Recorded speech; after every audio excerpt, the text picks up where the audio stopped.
So let's take it across and see what the first rates are indicating after that weakness in Friday of about almost 200 points and 200 points move down. You're finally seeing the Nifty stabilize just that wee bit, 10,767, much in line with what the SGX Nifty was indicating. To the Infosys buyback, that is what the newspaper reports seem to be indicating, that it is a buyback which is going to be announced in the 11th January board meet, when they are also going to be announcing their quarterly numbers. Infosys holding up by about that 1% as we speak right now. So that's definitely a stock which is in focus. I want to see what the GST sensitives are up to. And let's start off with the entire list, because they definitely would be in focus. PVR gaps up by about almost 2.5%. Of course, there's other news also floating around that there's a rights issue of about 750 crore rupees to QIPs that PVR has undertaken. Inox Wind gaps up 1.6%. This is much on expected lines. But of course, what remains to be seen is how long actually this fizz on these names lasts. Some of the other names which are going to be in focus: Bajaj Finance, HCL Technologies. Maybe the BSE rates would be more pertinent, considering they make their inclusion into the Sensex. Wipro Adani Ports get ousted from the Sensex now. Reports are indicating that Tata Motors has assured the UK Prime Minister of JLR's commitment.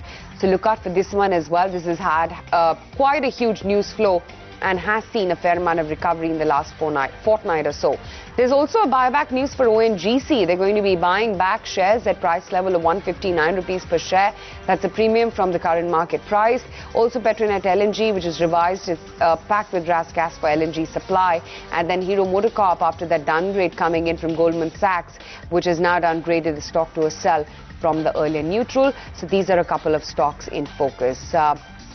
Also, want to see what Infosys has done. That we've already marked. That is seeing a big move this morning. Tanveer? All right, yeah. We're looking at the market breadth staring down the barrel for the losers. So that's not heartening. Optically also the market is open with a bit of a negative bias, which was not very well represented in the pre-open rates. I just want to mark first the gainers. Navkar Corp opens higher. Inox Leisure is active. There's Unichem Labs, JB Chemicals. All of these stocks are picking it up. Reliance Naval, PVR, Eros International Media. These are some of the stocks which are holding out as we speak. Among losers, the list is long. You have Suprajit Engineering, which is down. D-Mart, India Cements, Orient Cements. The entire cement basket, of course, is under pressure. And then you have the likes of a DLF, a Bandhan Bank, Allahabad Bank, which are also caving in. Okay, I want to comment on Infosys and TCS over here.